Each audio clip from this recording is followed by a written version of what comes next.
Hello students, we'll discuss today a operative procedure, rather incision in which we use regularly. So what is this incision is? Look at that, like this, like this. So what is this incision is like this? So this is nothing other than cruciate incision. Where it is used, cruciate incision, usually you have to cut entire skin and go deep actually. In abscess, ischiorectal abscess, in abscess where the tough fascias are there, drainage of carbuncle.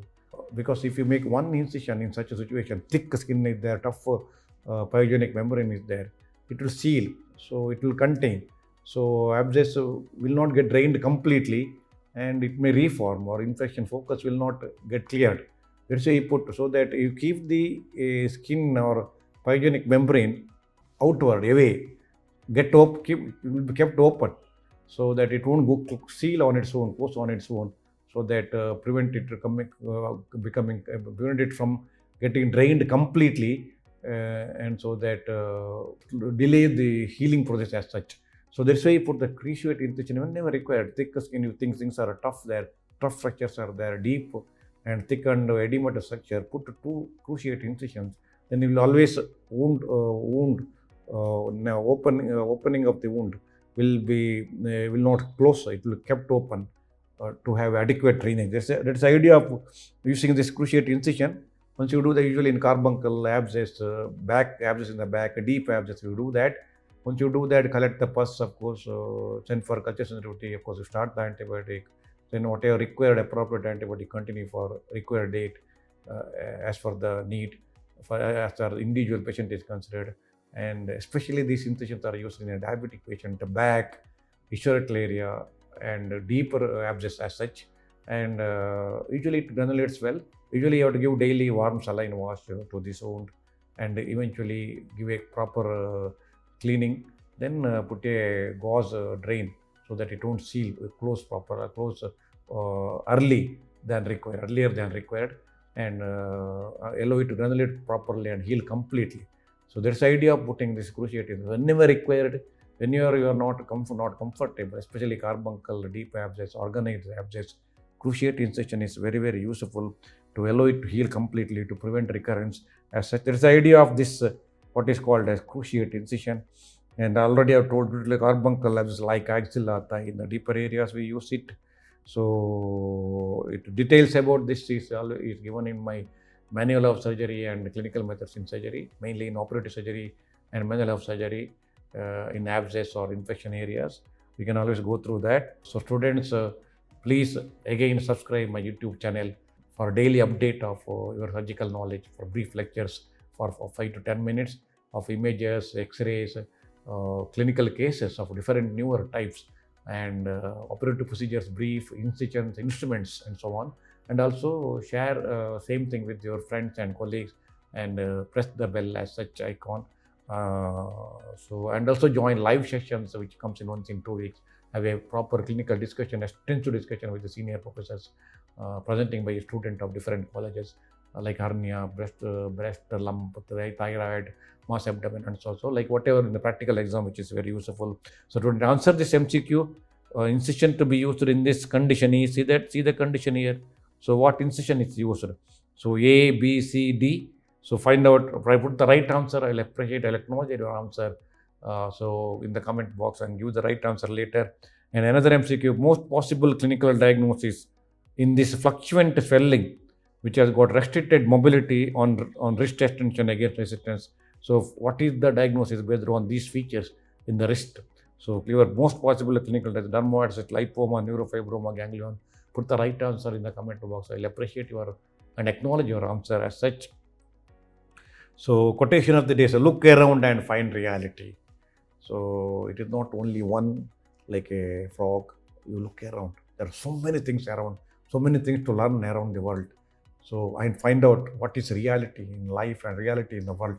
That's what exactly, again, very, very useful for surgeons, students, and also go through my SRB's Manual of Surgery current edition for in detail subject matter with the MCQs online, and everything in Oxy is covered, from general surgery, endocrine, thyroid, breast, parathyroids, GI surgery, everything, liver, gallbladder, GI tract, stomach, hernia, urology, specialties, cardiothoracic, neurosurgery, basics, instruments, specimens, anesthesia, and briefly recent advances with a lot of illustrations, photos, quotations, and treatment strategy, management policy, principles with a lucid, understandable language.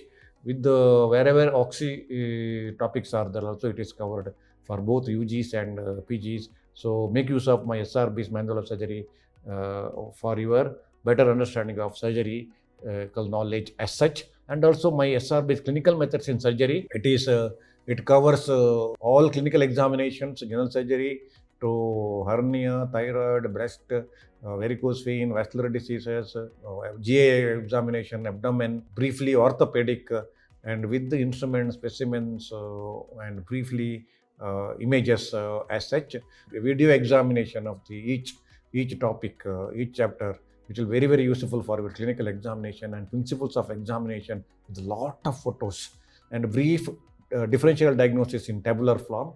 But it doesn't contain, because it is a clinical book, it doesn't contain any management policy. For management policy, you have to go through the SRB's manual of surgery. But clinical book, it is very, very useful.